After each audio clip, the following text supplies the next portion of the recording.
Lucy is a freshman at Butler University. She has a group of friends that she's met up at school.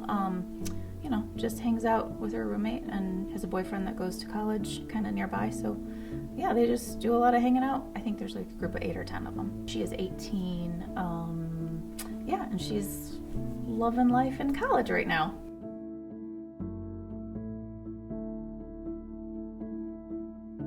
We found out about Lucy's heart when we were pregnant. They do an ultrasound when you're pregnant, and they look for hearts and brains and kidneys and all that kind of stuff. So they found her heart. They didn't think it looked quite right, so they had us come back on like a month later. We thought we were just going to go in to figure out if she was a boy or a girl. So it happened that we figured out she had a heart condition. Her condition is called tricuspid atresia, and what that means is she doesn't have a right ventricle. The blood that pumps to your lungs and my lungs is usually pumped there from our right ventricle.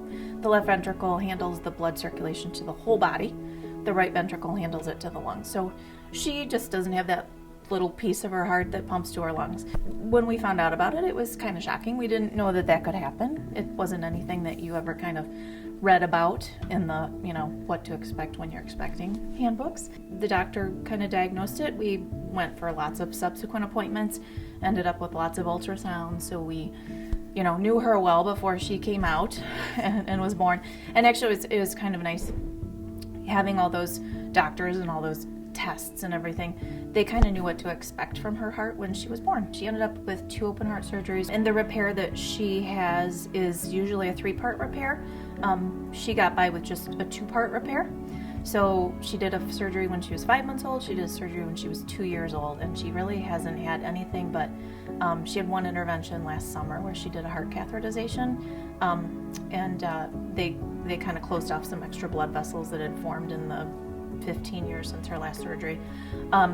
Growing up, she was pretty normal. We just kind of let her do what she could do. We were always counseled to try not to let her do a lot of contact sport, so she wasn't a hockey player, she didn't play football, but other than that, she could pretty much do whatever she wanted to do.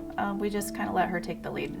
She really isn't affected by it. It's a weird thing because she's got this heart that operates at about 50% of everybody else's heart, but it's the only heart she knows, so it doesn't really feel any different for her, but she does great. She just kind of does what she does. She has a scar that she's kind of embraced over her lifetime, and yeah, we'll kind of see where we go from here. She's just transitioning now from the pediatric cardiology unit that she's seen since she was born, and we will actually transition to the adult side this year, so she's graduating.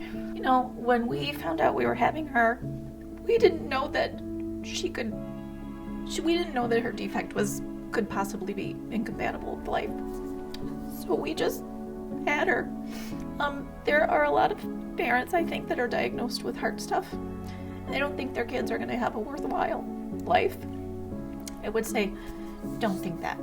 A lot of these cardiology kids, they can get through this, and there's a lot of intervention now. It wasn't even available 20 years ago. So there's so much life out there for these kids.